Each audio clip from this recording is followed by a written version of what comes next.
Hello दोस्तों, श्री शिवाय नमस्तुभ्यम, हर हर महादेव। लाई हूँ आप लोगों के लिए कुछ विशेष जानकारियाँ। क्या क्या चढ़ाना चाहिए भोले बाबा को, जो भोले बाबा प्रसन्न हो जाएं।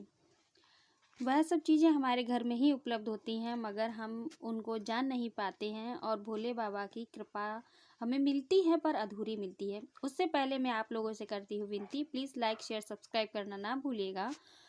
कमेंट सेक्शन में एक बार हर हर महादेव ज़रूर लिखिएगा और लाइक ज़रूर कर दीजिएगा, क्योंकि आप लोगों के लाइक से ही मुझे यह प्रेरणा मिलती है कि मैं आपको और अच्छी जानकारियाँ लेकर आप लोगों के समक्ष आऊँ।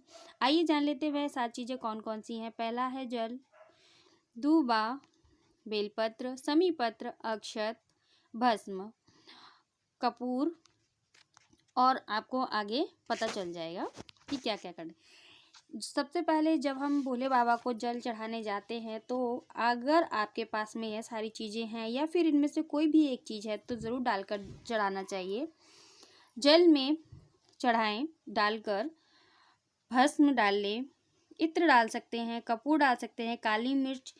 यह बात मैं आप लोगों को शिव धर्मो उत्तर शिव पुराण से बता रही हूँ। यह कोई मनगढ़ंत कहानी नहीं है, ना ही मैं अपने मन से बता रही हूँ। शिव पुराण धर्मोत्तर में यह साफ शब्दों में लिखा गया है, जो व्यक्ति कपूर प्रतिदिन भोले बाबा को चढ़ाता है, उसकी मृत्यु के बाद वह भोले बाबा के चरणों में उसको निवास मिलता है, यानी कि कैलाश धाम मिलता है। बेलपत्र हमें ज़रूर चढ़ानी चाहिए। यदि आप प्रत्येक दिन बेलपत्र नहीं चढ़ा पाते हैं तो बेलपत्र 5 दिन और तुलसी दल 10 दिन बासी नहीं मानी जाती है। फिर भी आपको यदि बेलपत्र नहीं मिल पा रही है तो आप समी पत्र भी चढ़ा सकते हैं। समी पत्र से भी सारे कष्ट मिट जाते हैं और भोले बाबा सदैव प्रसन्न रहते हैं।